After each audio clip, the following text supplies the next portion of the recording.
powered by Home Projects.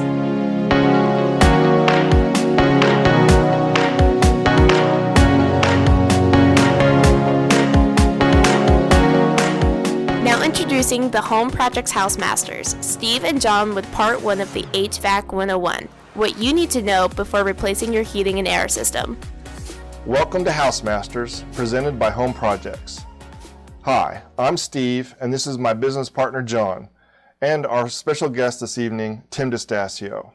Before we begin, we ask that you please subscribe to our page and hit like at the bottom. We ask that you make a small donation to our cause.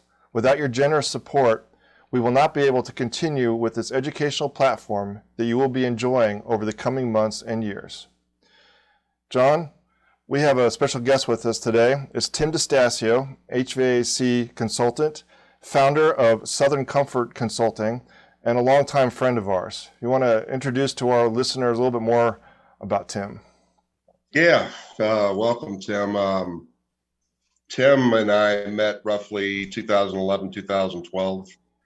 I was running a home performance contracting business, and he was just getting started in the HVAC business himself. I mean, he was already in the industry. He was working for the commercial side, but starting his own business. And we met through a personal friend of ours. In fact, it was my first employee and operations manager, and in a networking group.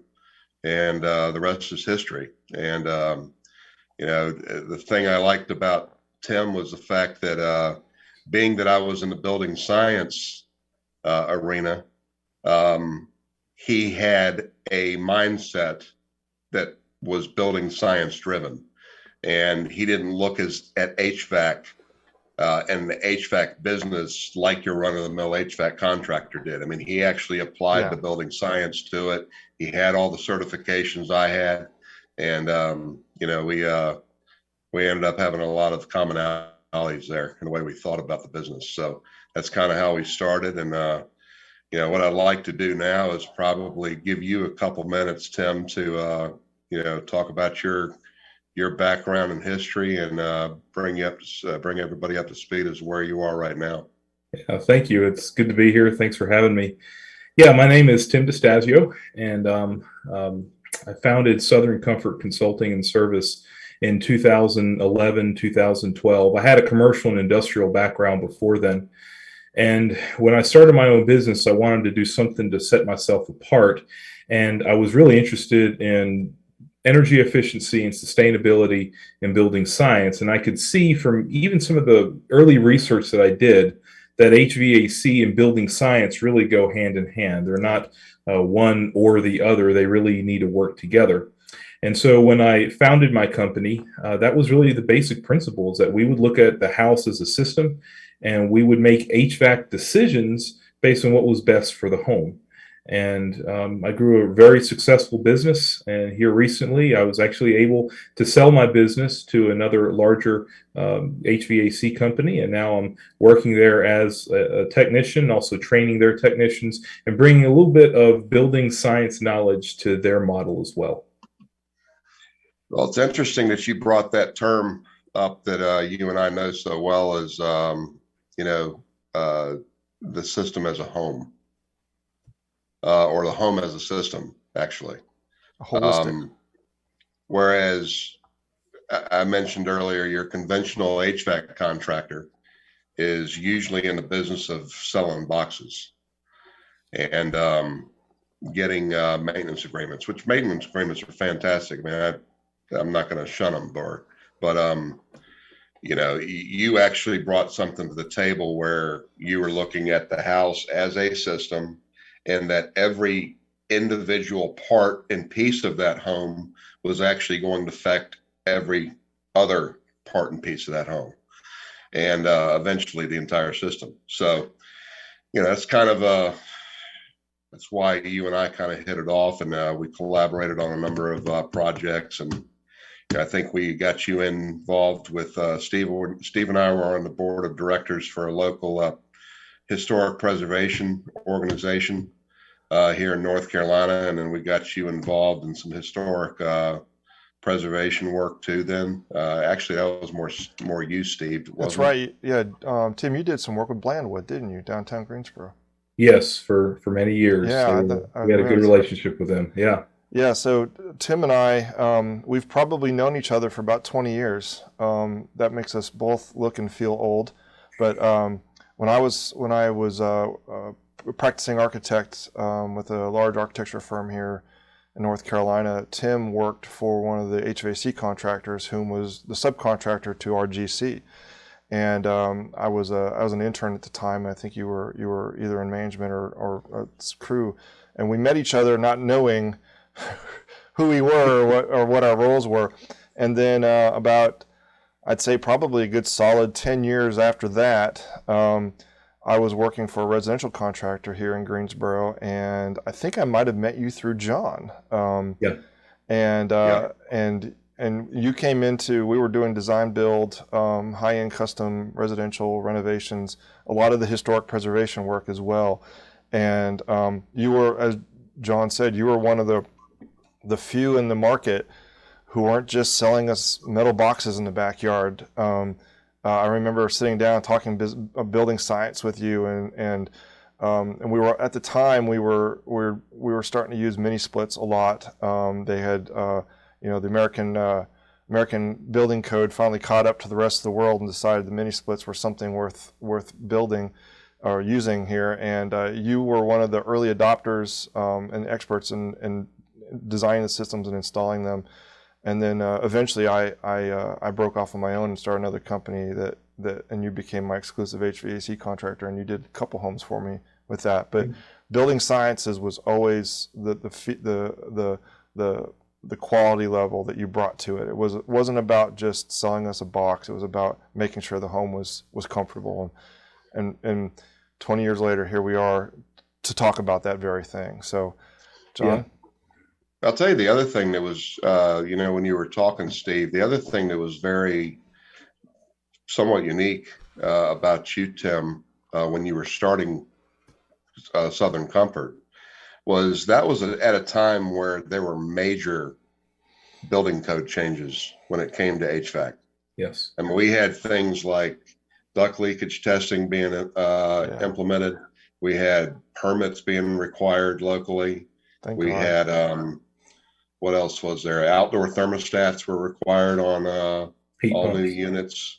Yeah. Makeup air. And then Yeah. say again. Yeah. Makeup air.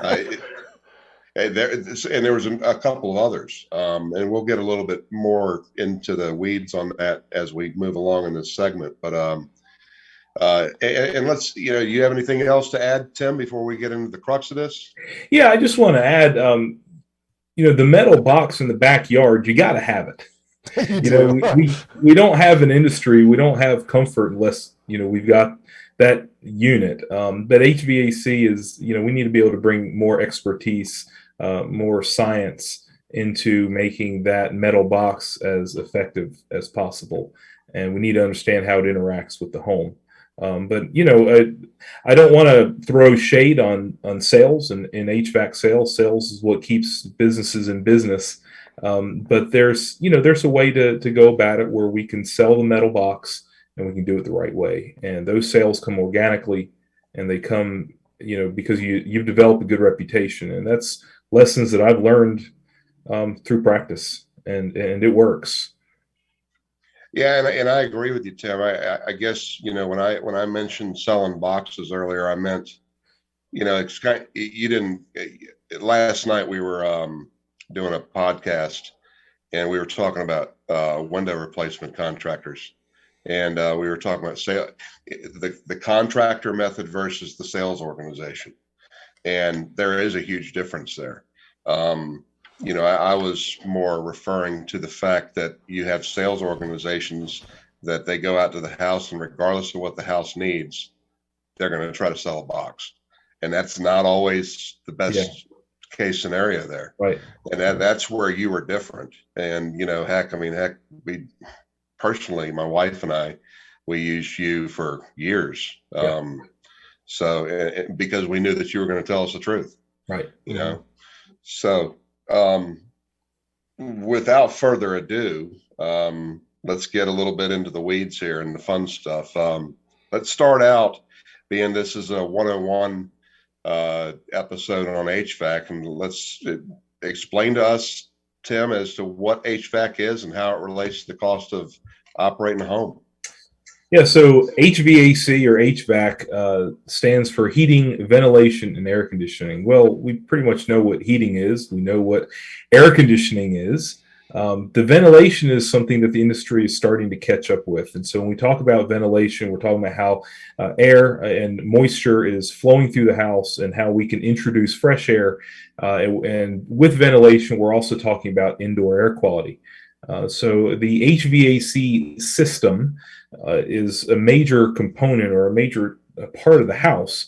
It's not just the equipment. It's just not the furnace or the outdoor unit. It's the ductwork. It's the controls. It's everything that system is connected to.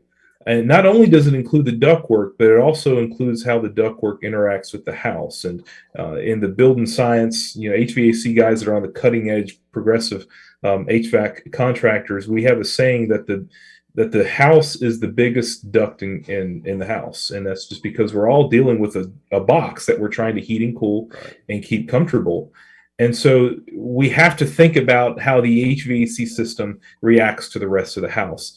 And it is a major investment when you upgrade, replace, install for the first time on a new house. The HVAC system is the biggest system in the house. I think it's right up there with, everything else, like the roof. Roof is a major. You got to think about how you're going to keep water shedding off the house.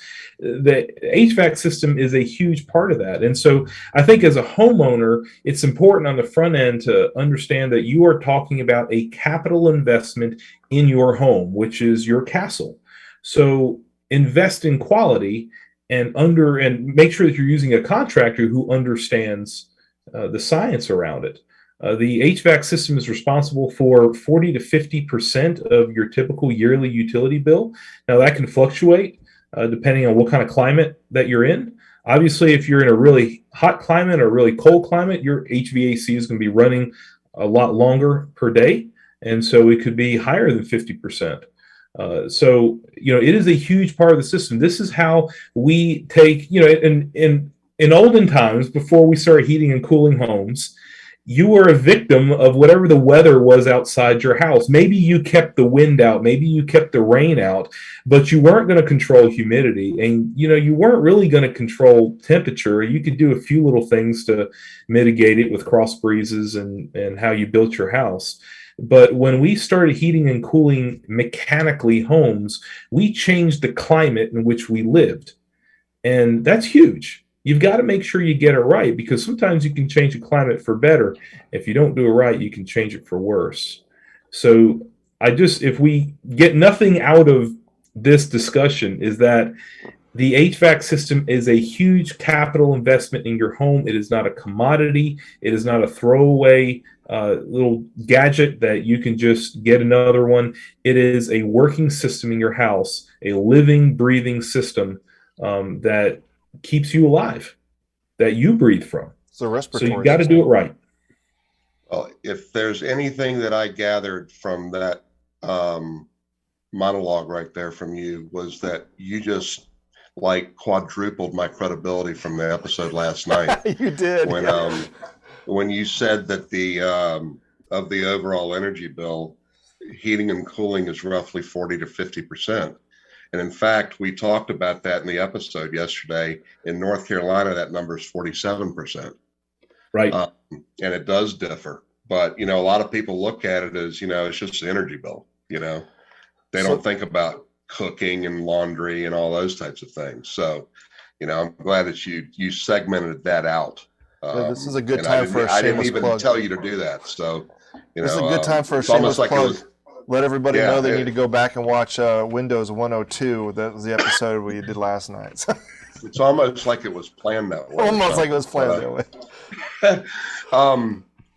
Let's review some of the types of heating and cooling systems. Let's first talk about the heating side. On the heating, let's talk about the advantage and disadvantages there. So you've got, obviously, if you're going to heat a home, you have to make heat. You've got to get something to be warmer than your home so that you can warm up from it. So some of the most common... This is HVAC 101. This is as fundamentals as it gets. Right, yeah. I'm going to go put a coat on. Will that work? Right. Rubbing sticks together. And that was probably the earliest of HVAC, was people just, rubbing their hands together, right?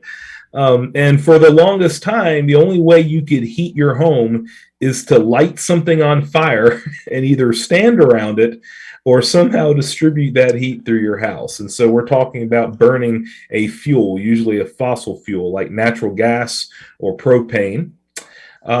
Let's just kind of stick with the fossil fuel for just a second. Natural gas, typically in most markets, is cheaper per unit of heat than propane. Propane tends to fluctuate a lot with the price of gas. And, I don't know for right now, for people in the future that are watching this or listening to this right now, the price of gas is all historic high. And so I don't even want to know what the price of, a therm of propane is right now, or what it'll be next winter. So yeah, natural gas and everything's going up. Even the price of natural gas is going up. But right now, natural gas, if you have natural gas, if you only can choose between the two, natural gas or propane, go with natural gas. It's a lot better, and it also burns cleaner too. So you're not going to gunk up the inside of your furnace or your boiler that way. How do you feel, Tim, about electric heat versus the gas or propane? Yeah, so there's a movement that the world is going towards sustainability, and it can get political, and I am a politically neutral person, so I'm going to keep the politics out of it. But the world is trying to move towards sustainability. They're trying to move away from fossil fuels. And gas is becoming less and less popular. Burning a fossil fuel to heat your home is becoming less and less popular and less viable. And so now we have a different way of heating a home, and that's using an all-electric system. So you've got something like, early all-electric systems were pretty much just taking an electric strip or an electric element and burning it. And burning it, sending an electrical current through it. Surprisingly, that is 100% efficient. 100% of the current gets converted to heat. The problem is that current is really expensive. So that is not you only get a one-to-one relationship between how much energy you put in and how much you get out. But with a heat pump, what a heat pump does, it turns your air conditioner in reverse, and instead of blowing out cold air, you blow out hot air. And the early days of heat pumps were really bad. We're here in the Southeast, and we still have kind of sort of a winter every now and then. And early heat pumps were just really inefficient. Below 40 or 35 degrees, their efficiency and their effectiveness really took a nosedive. But now heat pumps are a lot more, not only efficient, but they are also they put out a lot better heat. And so they have now evened the score, where you're now seeing heat pumps even in northern climates, even in Canada. So I would say from, pros and cons, natural gas, if you already have a furnace, a natural gas furnace, and you want to switch over to a heat pump, you're probably going to have some electrical work done and some other considerations, which is going to make the initial cost higher. And the other part about it is, it's really easy to run a natural gas furnace on a generator. You don't need that big of a generator to run a natural gas furnace. They just pretty much use the same amount of energy that any wall socket appliance would use. They take a 110 volt, 15 amp circuit breaker, will run them all day long. So if you think you're going to use a lot of generator time, if you're more susceptible to power outages, then you may at least want to have natural gas as a backup in the event of a power failure, because heat pumps do consume more electricity, but they turn that electricity around and they put out 2, 3, 4, 8 times more heat than the amount of energy that you're putting in electricity. So they are very efficient, very effective now. But there are some considerations, other factors around just what's the most efficient, what's the cheapest to put in. But long story short, heat pumps are they are on the rise, and fuel burning appliances and fuel burning units are on the decline in most climates. Okay. Hey, Tim, I have a And real quick just one, question for you. yeah, go ahead. I do a lot of, I'm in the commercial world a lot, and we deal with electric and gas heating and cooling and generators. And one of the things that I've learned the last couple of years is when you're dealing with the government and bond holders who are interested in making sure that their communities and their buildings that they're investing in have power all the time, they require generators. And I've learned that propane is considered an interruptible fuel source, whereas natural gas is considered uninterruptible, mainly because of the delivery method in which it's brought to you. Apparently, pipes underground are considered. I'm sorry. I think I had that backwards. Propane is considered uninterruptible. Natural gas is considered interruptible because the pipes underground can rupture. They can be destroyed via man-made means or acts of God. Whereas a fuel delivered in a truck is considered uninterruptible because you can keep that supply coming and going. And so where I'm going with this is when people come to me and are interested in building a new home or a new structure, they always say, well, what kind of system should I have? And I usually default to fossil fuels for that very purpose, because electricity is not an uninterruptible source. And the irony is, in order to make it uninterruptible, you have to use natural gas or propane, a fossil fuel to connect the dots. So where does the future land with something like that? It's a yin and a yang. It's the negative and the positive, and there's really no good answer to it. Yeah, I didn't know we were getting into a philosophy course. I mean, well, we can't talk politics, so I thought I'd bring some philosophy into it. Right. Well, we'll say this. There was, people like to throw a lot of blame at what happened last winter or 2 winters ago in Texas and that sort of thing. But you're right. Nothing is really uninterruptible. Even the propane truck on an icy road could crash. Be a problem. Yeah. Or the propane truck may not get there. Nothing is uninterruptible. I will say that everybody, at least people in this area, are making a strong case for all electric systems, heat pumps. They want to electrify everything, get rid of fossil fuels. At least the power that's fed to where I live in my house is powered from a coal-fired plant. So, we're just trading one fossil fuel for the other. But the fact of the matter is, we're getting more towards electrification, and fossil fuels are on the decline. Are they more reliable? Do they have their pros? Absolutely. I think there's a strong case for keeping a gas furnace, at least as a backup. You can have a combination gas furnace and heat pump. That's called a dual fuel or a hybrid system. And you get the best of both worlds. And if you put an efficient enough heat pump in there, you never have to run your gas furnace if you don't want to. But if the power goes out, you could get a small little generator from your local big box store and a gallon of gas, and your family has heat that night. Mm-hmm. So weigh the pros and cons and maybe keep the politics out of it. That would be my, you can feel as strongly as you want one versus the other, but at the end of the day, you want to heat your family when it counts. One type of fuel that we have not talked about here, Tim, because it's not very prevalent in our climate area here, but is oil. I mean, from an effective standpoint, or the most effective heat out there is probably oil, isn't it?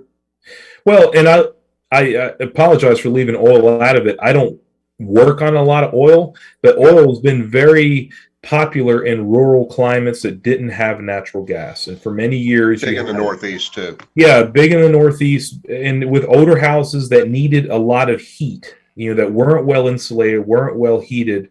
And, back in the day, the 40s and the 50s, oil was cheap and nobody really cared about building performance and what your energy bill was going to be. And that oil truck was very reliable. But oil has its disadvantages. It's very dirty. It is kind of high up there. It's definitely more expensive per unit of heat than natural gas. And so usually when I was a contractor, somebody had oil heat, I did everything I could to get them away from that oil heat. Even if it was, let's put a heat pump on this thing and turn it to a hybrid system where we ran your heat pump most of the time and only use oil heat as a backup. The nice thing about oil heat is it's very simple. Parts are easily available. And, just about anybody with any kind of halfway maintenance mechanical background could get one up and going. But there is an inherent danger level there. I mean, anytime you burn a fossil fuel, it's funny. We're so afraid about certain things, but we have no problem lighting a fuel on fire inside our home, and we have no problem, and I don't want to go off on a rant, but we have no problem sending our 10-year-old out there to light the grill with a 50-pound bomb connected to the grill. We have no problem lighting a fire inside our house. And because it's, a UL listed appliance that's been tested in the factory. But, with oil heat, there's just a lot more potential there. And, again, we would go on service calls with an oil heat. And if for some reason it did ignite the oil, it would trip out. And there's a little button that pops out. And you have to hit the button to try again. And so it sprays more oil. And if the oil doesn't ignite, the little button pops out. And so the homeowner, and maybe some of the homeowners are listening here today, would keep hitting that button, 2, 3, 20 times. So now when I show up, there's a lake of oil sitting in that furnace, and I have no idea how much oil's in there. And so you ask the homeowner, well, how many times did you push hit that button? And they, maybe just 2 or 3, they kind of trail off. You grab them by the shirt collar and you say, how many times? And, if you're not careful, the thing is going to take off like the space shuttle.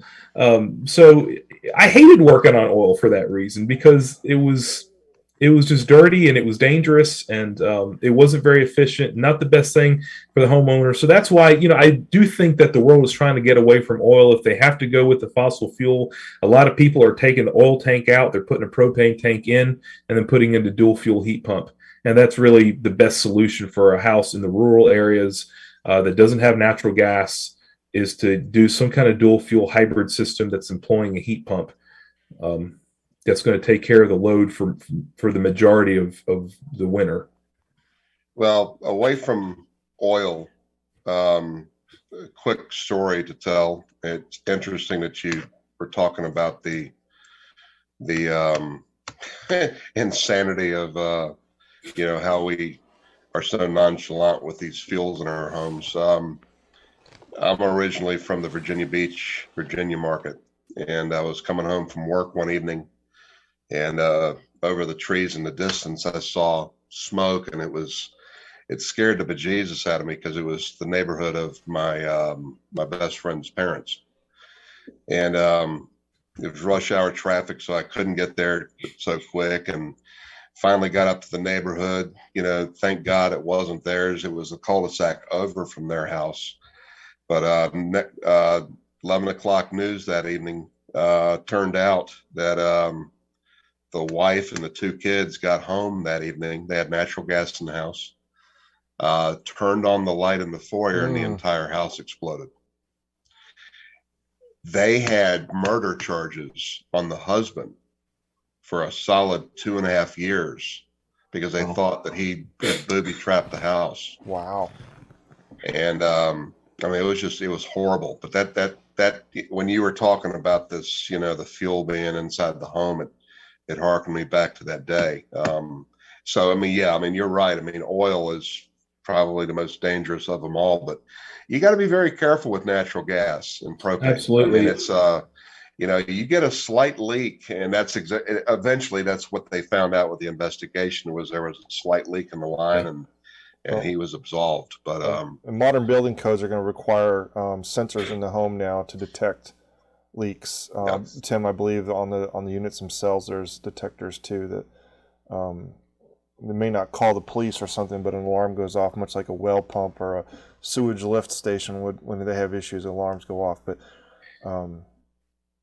I think that's technology that needs to become more mainstream, where we have a flammable fuel or flammable gas sensor and alarm that's in all houses, just like we have smoke detectors and carbon monoxide detectors, because those are killers, and we need to have something for flammable gas. So that's coming. They make them.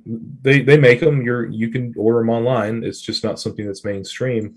HVAC contractors, set yourself apart maybe by using that. I don't think you're going to get any pushback from a homeowner who's I'm sure homeowners will appreciate that too. So, yeah, I don't want to make light of the inherent dangers of the other natural gas and propane. Those are, and if you do this for long enough, you've got war stories and stories of leaks and fires and explosions, and every heat and air technician has probably gone through a slight short period of their time where they didn't have any eyebrows, and that's that's just what is unfortunately what happens. And with all electric systems, there's electricity is a danger too. So, I'm sure we'll get to, considerations with contractors, but when you install it right and you use a licensed, experienced professional contractor, then you start reducing the likelihood of those things taking place. Well, let me say that Steve's never been in the HVAC business, but he barely has eyebrows tonight.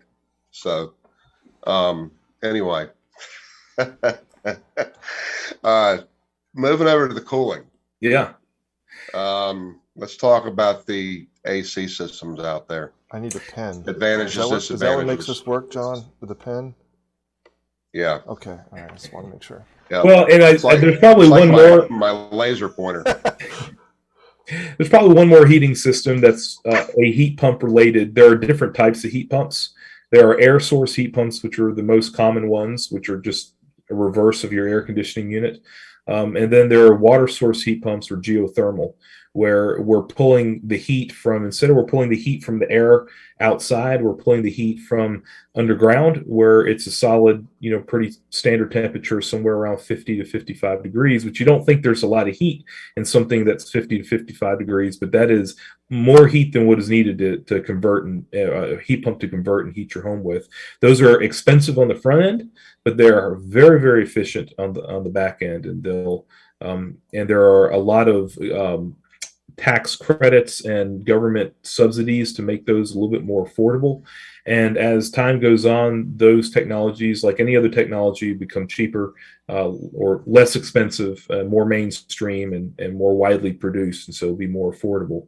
But it does require you to either pull from some kind of a lake or something close by, or to dig a well, or to have a field with water pipes running through the field that are buried. So your land has to be able to accommodate that. And then obviously you've got the whole expense of digging a field or digging a well and running all that piping. But, as those become more mainstreams, especially in the commercial side, you start seeing a lot, even up north in colder climates, geothermal is becoming a very popular way of heating a building. So cooling. So pretty much the most widespread cooling system uses a refrigerant that's pumped in a cycle. And that's as technical as I'm going to get for 101. A refrigerant is something that is able to move heat from point A to point B. And so essentially you're using that refrigerant to absorb the heat that's in your house, and then you carry it to the outdoor unit where it rejects that heat. So if you've ever been standing by your air conditioning unit on a hot day, you feel really hot air coming out of it. That is the heat from your home coming out, and it's been carried by that refrigerant. And a heat pump works from reverse. It pulls the heat from outside, and it blows heat from inside. So that's your basic air conditioning system. But I do want to touch on the kind of technologies that are out there that make it more effective and more efficient. And these same technologies are what make heat pumps and even fuel burning systems more efficient. So your basic system, air conditioning, heating, heat pump, is a single stage, which means it's either on or off. It's either running 100% or it's off. So, and that worked for a long time. But then I came from a commercial industrial background where that very quickly they realized that is not very efficient at all. It's not viable. So then the industry started, and all the technology that started in industrial and commercial has now trickled down to residential. So that technology is out there now and is widespread. then instead of having a single stage system, you can have a multi-stage, a 2, 3, 4, 5 stage system. So it heats and cools your house in steps. And then we got to a point where we can have a fully modulating system that's called variable speed. And that's using motor technology where you can ramp up or ramp down your air conditioning system from 0 to 140%. So even when you have a really hot day that's unseasonably hot for a short period of time, some of these units can run at a higher speed than really what they were designed to, just to kind of get you through that hot afternoon until the sun goes down. And so if you're looking to replace your system, your cheapest technology out there is your single stage. Your most efficient, but also the costlier investment is going to be something in a variable speed. And that's the same technology that you're used to seeing with mini splits. They're very quiet, they're very efficient, and they produce the best comfort because they ride with the load. If it's 100, if your house needs 100% cooling, they'll run at 100%. But then all of a sudden you get a little cloud cover, a rain shower comes in, and now it's 20 degrees cooler. Well, that system can then slow down, but it's always moving a little bit of air through the house, and it's always cooling the house a little bit. And that creates optimum comfort because you're not blasting the house with cool air, where you're cooling the air, but you're not cooling down the walls and the surfaces and the furniture. And we'll get into that a little bit more, I think, when we talk about sizing a system. But when a variable speed system that can slow down can make sure there's an even temperature with all the surfaces in the house, not only the air that you're trying to heat and cool. Hey, Tim, so I would say that if you can afford it, a variable speed system is the way to go. Tim, is that variable speed, that motor you're referring to, is that related to the fan blowing the air through the building, or is it related to the mechanical equipment that's cooling it over the coolant cycle? It can be one or both. Okay. So really a true inverter variable speed system, the compressor, which is the pump that pumps the refrigerant, is variable speed. So the faster it pumps the refrigerant, the more heating or cooling you get out of that system. Now you can also, with that technology, the fan that blows that hot or cold air out usually needs to be able to step up and step down. And the fan that's on your outdoor unit, your outdoor fan, will usually have some kind of multi-stage also. The three of those components really work together for a true variable speed inverter system. That's what the technology calls, is called either variable speed, variable refrigerant flow, or inverter technology. Those terms are pretty close. They can almost be used interchangeably. Let me ask you this, Tim. When you were talking about those single controls and multi-controls, is it somewhat similar to the difference between alternate current and direct current? Yeah. Direct current, you're either on or off, whereas alternate current is somewhat of a variable type current. Well, even your single stage system is using an alternating current motor, but with variable speed. And we're going to get a little technical just for a second.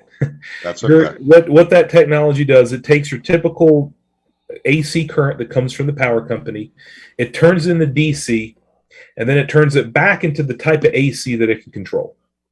Okay. And so you're still using alternating current, but there's a few steps in the middle, and it's turning that motor into something that's can run 0 to 100 or 140% instead of on and off. And when you think about, why is that more efficient? Well, think about if you ever had to push a car. What's easier to push a car, from a dead stop or if it's already rolling?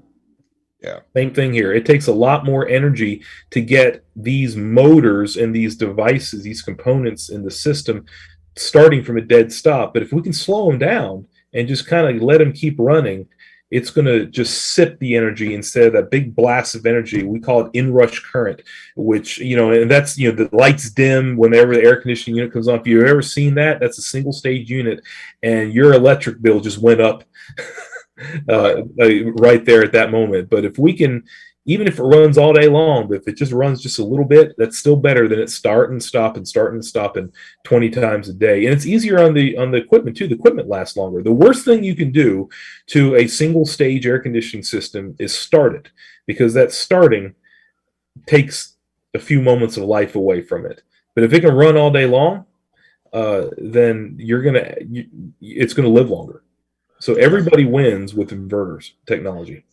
All right, that makes sense. And let's move to something more fun because we just lost half our viewership. We moved into the last 30 we seconds. moved into HVAC 102. But it's all my fault because I'm the one that led you there. So. You hear that, Tim? He just admitted he doesn't know wrong. Yeah.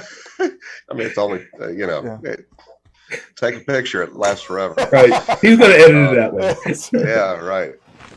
Let's get into some of the most common issues with existing systems that you run into in the field. I mean, obviously age. I mean, that's obvious. I mean, it's interesting, to hear about different homeowners talk about their heating and cooling systems and how old they are.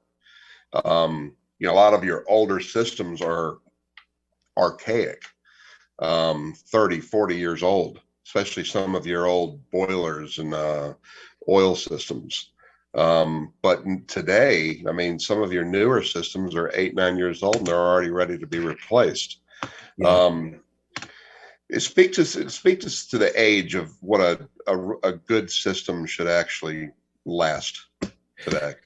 A well-maintained, professionally installed system that is done right should give you at least 10 to 15 good years.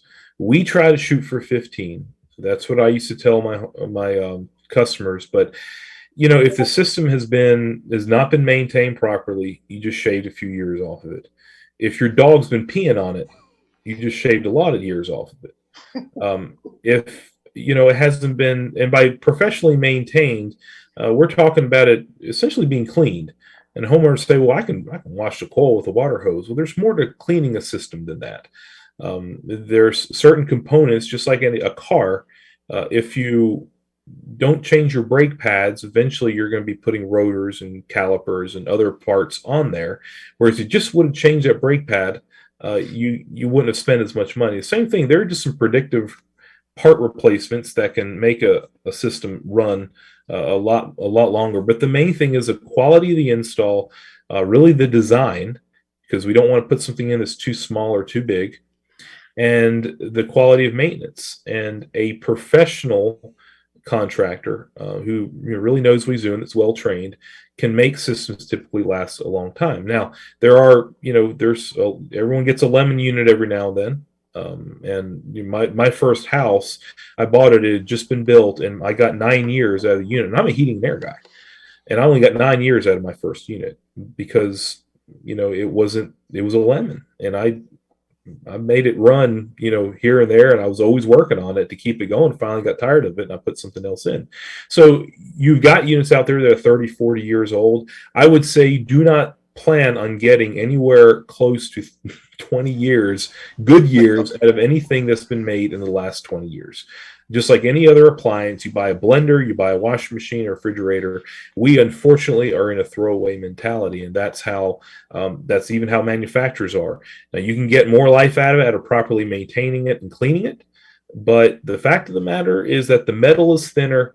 And they have gotten the components. They know exactly how many hours they can get out of a component before it is going to burn up, and they're going to get it to run a couple days past his warranty before it goes out. So I'm going to tell homeowners, I mean, even right now, if homeowner has a system that's over 10 years old, even if it's been properly maintained, start thinking about what you're going to need to do to replace it. Because again, it's 2022 and inflation is at an all-time high. And so do you want to replace your unit now, or do you want to wait 3 more years and pay twice as much for it? Because that's where it's going right now, the way things are. So it's, spend now or spend more later. And it's really, you've got to make that decision. You got to weigh the costs as a homeowner. But after 10 years, even a good system that's giving you 10 good years, relatively trouble-free, start thinking, start planning, start getting some information, start talking to some contractors, and you may find that you may want to go ahead and replace it early instead of later. Okay. Yeah, I used to tell my customers all the time that would ask me, there's differing philosophies out there. Do you run it into the turf, run the system into the turf to the point that it just nickel and dimes you to death, and then replace it? And that was always the side that I leaned on, because replacing a system too early, you're never going to get that efficient. I mean, granted, there's systems that are not efficient out there, but you're never going to get that ROI off of those lost years from the previous system, if you understand what I'm saying. No, I definitely agree. If you've got a well-maintained system and, it's been relatively trouble-free, then you're probably on you got a few years left. Right. Just, again, it's the cost of replacing it now versus later. Energy efficiency is another factor to it. And I'm always about trying to get as much out of something as I can. And so take care of what you got, and you'll get more years out of it. Have it professionally maintained by a contractor, and have that relationship with that contractor, because trust me, he wants to be your contractor when it does come time to replace the system. Yeah. Right. But the other thing to think about is now, we have to enter in the supply chain part of this, where 5 years ago, 2 years ago, 3 years ago, we didn't have to worry about if that motor goes out, are you be able to find one?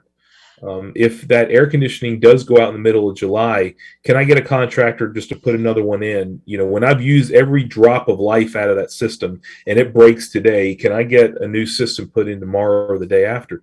Supply chains are making it very difficult to keep old stuff running. So what I tell people is, plan a predictive replacement of the system.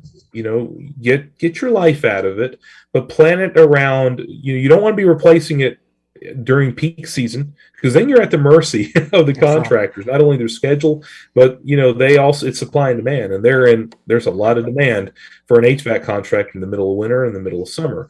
So maybe plan a predictive replacement in those shoulder months of spring and fall, when maybe you can go a day or two without heating and air conditioning, and those contractors may also be willing to give you a good deal, because they're also looking for work. Right. Okay. Well, sticking on the common issues, the next one would be ventilation and unbalanced airflow. Yeah. So, and here is where my passion for building science comes in, because this is how you actually solve the problems. Your HVAC system and your house need to work together. And when they don't, you have hot and cold spots in the house. So you've got, sometimes you go into a room, it's really stuffy. Well, why is it stuffy? You probably don't have enough airflow going through it, and you probably have a lot of heat coming into that room, and it's not, that heat is just sitting there, it's stagnating. So that's why a properly designed and installed system, we know how much air needs to come out of that supply register or that supply grill. We know the best place to put it because it's been properly designed. And so we're always mixing that air around so you don't get dead stagnant air that just feels hot. You'd be surprised, if you're moving air around a room in the proper way, you can withstand temperatures that you never really thought you'd be comfortable at. So if you have unbalanced airflow in the house, you're going to have hot and cold rooms, and that's a combination of a poorly performing HVAC system and a house that's not tuned right either. And then the next thing, and probably the most important, All right, I'm not only from a system standpoint, but also from a please. health, life and death standpoint as well, would be the sizing of the system. Okay. Right. So everyone likes to say the bigger is better. They say, well, I want an air conditioning system that I can hang meat in this house. And the problem with that is, first, you're going to be, your initial investment is going to be higher than what it really should be. So oversizing a system is really one of the worst things you can do to a house, because it's also going to create comfort problems, energy usage problems, and moisture problems that can lead to mold and all those other things that you don't want to have in a house. So the reason why an air conditioning system needs to be properly sized. Let's talk about oversizing first, because undersizing is pretty easy. If it's undersized, it doesn't keep up and you're not comfortable. So, there's undersizing, but oversizing, is the system is not going to run long enough, especially in a humid climate, to pull the moisture out of the air. Not only does an air conditioning unit cool a house, but it also dehumidifies the house. And for it to dehumidify, it needs to run. So an oversized system blasts you with cold air, and then it turns off. And then all that water that you just pulled out of the air is sitting on the indoor coil of that system. And now the system turns off, and all that water just re-evaporates back into the air. Now, whereas if that unit was just able to run for longer, that water would drain out of the system, and you dehumidify. So oversizing causes a lot of moisture problems. Not only that, but you're never really comfortable with an oversized system. You're going to feel kind of clammy inside, but you're going to be cooling the air. But if it's a hot day and the sun's out, you're not running long enough to cool the solid surfaces of your house, like the walls, the floors, the ceilings, the furniture. Those are still hot. And so you're sitting on your couch, and it may be 65 degrees. The air around you may be 65 degrees, but the couch that you're sitting on is 85 degrees. And the wall that you're sitting next to is 90 degrees. And the floor is 75 degrees. And so all these warmer temperatures, when you average them out, it's not 65 degrees in there, and you're not comfortable. So what do? You turn it down even more because you're not comfortable, and all that's doing is causing more problems. So the best size system is on a typical hot day, not your hottest day of the year, but when we size the system, we're sizing it for something that's like in the 4% of the hottest days of the year. Or 1%, 1 to 4% of the hottest days of the year. That's when we're sizing that system to run 100% of the time in the afternoon. So if your system is maintaining the temperature that you've got it set on a hot July afternoon, and it doesn't shut off, guess what? It's properly sized. If it's cycling off even on that day, then what's it doing when it's 75 degrees outside, 80 degrees outside? It's not running enough to pull the humidity out. And so you're going to have moisture problems. So sizing the system, you want to get a contractor who professionally designs and sizes the system. So if you're getting a quote from a contractor and he's sizing your unit, and he is not measuring windows, and he's not going up to your attic and checking what your insulation levels are, and going down to your basement, your crawl space, and checking your insulation, and talking about a load calculation, then he is guessing. He's either sizing the system based on what the system size already is, and there's no guarantee that the original system was properly sized, or he is guessing. And we don't have to guess anymore. There's software, there's all kinds of tools out here that a contractor can properly size the system. So that's kind of buyer beware. Make sure that you're using a contractor that is doing load calculation, some form, or else it's guesswork. Yeah, we'll get a little bit more into the technicalities a little bit later on the load calcs. But one other major issue, and then what we're gonna do is we're gonna shut this episode down, and we're gonna start up a new one with the last few questions that we have. Okay. But on this same subject here, this is the sight unseen portion of the system, which is your ductwork. I mean, often in the attic, often in the crawl space, where people never go. Yeah. I've seen this. I mean, that's what we did. I mean, as a home performance contractor, we were in attics and crawl spaces 90% of the time.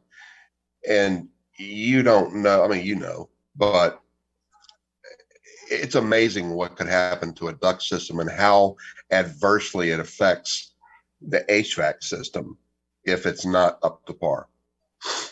Right. So the ductwork system is the conduit in which we circulate the air through your house. And that ductwork is usually in places that are unconditioned. So they're in a hot attic. They might be in a cold, damp crawl space. And we want to make sure that ductwork doesn't lose any of the energy that we paid a lot of money to heat and cool that air. We don't want to waste it by having it bleed into those unconditioned areas. So ductwork needs to be properly insulated, and there are codes that regulate that. And in your area, your contractor should know what those codes are. And they also should be properly sealed. because improperly sealed ductwork is going to pull unfiltered, unconditioned air into your home, and you're going to breathe it. And so the duct system, again, sometimes we get too fixated on the appliance, on the equipment. You could have a very efficient HVAC unit, but if it's hooked up to improperly installed, not properly sealed or insulated ductwork, then it's sort of like having a Prius with monster truck tires. Are you going to get 45 miles to the gallon with that? No, you're not. You're not giving it a chance to really deliver that efficiency to your home. So the duct system should never be overlooked. It is, again, the home is a system. The HVAC unit is just part of that system. Your duct is another important component of that system. I was at an ASHRAE conference, actually a home performance contracts conference in Lexington, Kentucky, about 10 years ago. And I sat through a ASHRAE presentation, and they were saying that a brand new duct system, just out the box, constructed and put together, leaks on average, without anything done to it, leaks on average 22%. Without any kind of without any mastic or tape or anything. Oh, yeah. Just it built and laid out and connected the way it is. Right. 22% on average. Right. And so when you think about it as a homeowner, if you have holes in your duct system, depending on if those holes are in your return duct, which is pulling air from your house, or your supply duct, you could be creating pressure differences in your house, which could also now pull in more unfiltered, unconditioned air into your home that you breathe. So, and the other thing is the health factor. I mean, if you've got your ductwork in a crawl space and it's leaking 40%, the average 1980s built house, if they have ductwork in the home, it's 40% average leakage on a 1980s built house. Think about all the dirt and grime and everything else from that crawl space that's being supplied into the house. Yeah. And if your children have allergies or something like that. Yeah, your duct system really is not meant to last the entire life of the house. It has an end of life to it also. Some of the ductwork out there, flexible duct has a lifespan. It eventually deteriorates.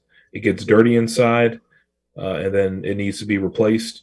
Even hard metal duct, if it has insulation on the inside of it, that insulation starts breaking down. That insulation catches particulates and other stuff and just holds onto it and becomes a breeding ground for biological growth. And so ducts do not need to be discounted. Sometimes your duct system will usually last the life of your first system and maybe the life of your second system. But if it's the original duct system to the house and the house is 30 years old, 50 years old, you've got to get them out of there. It's just there's no choice with it, or else you're not reaping the rewards. And just think about what you're breathing. So humidity control is huge because we've found that when you control your humidity between 40 and 60% relative humidity, then all the biological stuff that can hurt us as people, it doesn't tend to thrive. But man, you get over 60% or even under 40%, a lot of that, it's a breeding ground for bacteria and viruses and other biological growth that really can hurt our bodies. So again, we live in a very humid climate where we're at, and humidity control is huge. And an air conditioning system, while it's designed to pull some of the humidity out of the air, it's not going to be able to properly keep your house under 60% relative humidity all the time. And so that's where some kind of supplemental dehumidifier that works together with your HVAC system is really a good idea.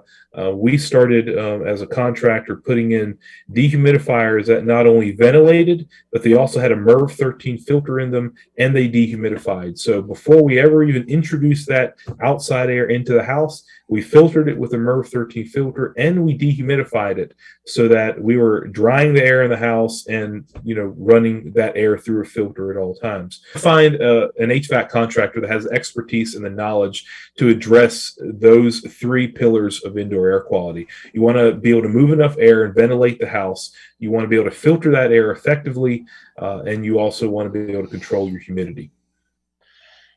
All right, Tim. So the next thing we want to probably talk about here is the big subject that homeowners talk quite a bit about today especially in the last 5 to 10 years, but especially really over the last 2 to 3 years is indoor air quality, especially when it came to the COVID issue over the last 2 years. So can you speak to how an HVAC system can have a positive or adverse effect on that indoor air quality in a healthy home? Yeah, and so this is another example of where the HVAC system needs to work together with the home. Both need to perform well and be well designed and well installed, all the components. Your HVAC system moves the air around in your home, and that air can potentially carry all kinds of stuff that you don't want to breathe. So there is a pyramid of good indoor air quality, and there are three main components that we want to talk about. The first one is ventilation. And so that's really how well is the air being moved around. Filtration, so self-explanatory. How well are we taking out those bad things out of the air? And the last one is humidity control. And sometimes we ignore the humidity control. But so let's take the first one, ventilation. We have to be able to move enough air around through the house so that we can pass that air through the filter, pass it through the HVAC system, and condition that air. So allow the other two parts of that three-part pyramid to come into play. So a well-designed HVAC system is going to move that air, and you're not going to have stagnant air in the house. Also, we want to be able to replace some of the stale air that's in the house, because houses are a lot more sealed today than they ever were. And so, especially even high performance houses that are really well sealed, or houses that are built to code just in the last few years, a lot of the codes are creating high performance homes. And if we don't replenish some of that stale air with fresh air from the outdoors, then we are just breathing the same air over and over again. And with commercial buildings where you have people coming in and out and they're coughing and sneezing and breathing, and during COVID, that really became an issue, is that we need to be able to dilute that bad stuff with fresh air. So that's really when we talk about ventilating a house, we're talking about introducing fresh air from the outdoors.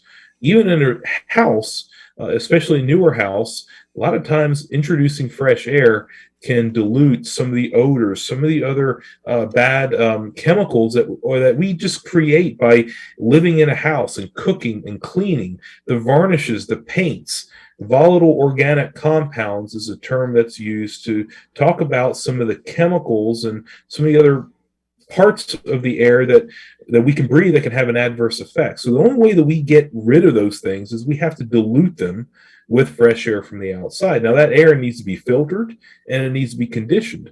So yes, we could open a window and we could dilute the rooms of the house that way, but that air is not filtered. So right now it's April, and I don't know if I want to be opening up a window during pollen season in North Carolina.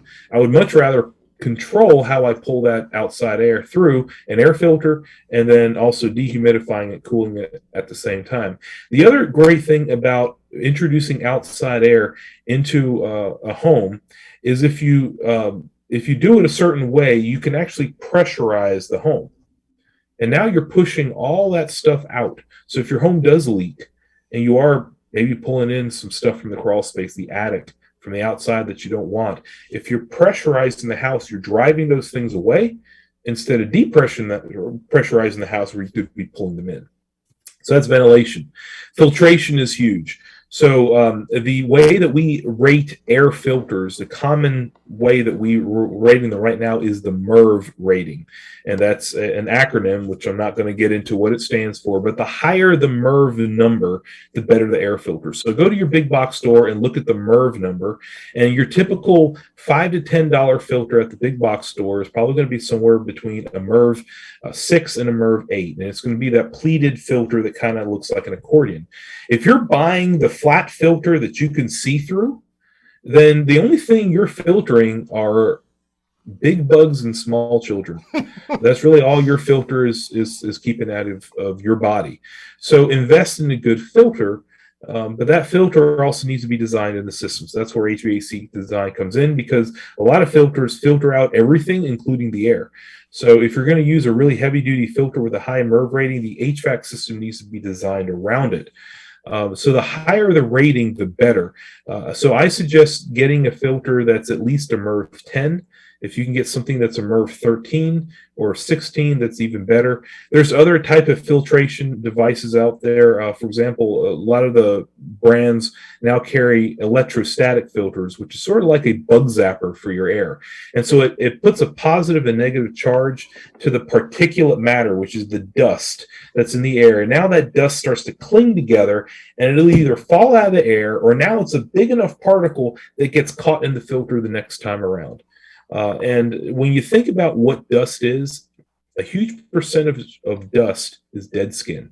That's pretty disgusting, right? Yum. And some of that particulate matter, that dust, is too fine for a typical filter to catch.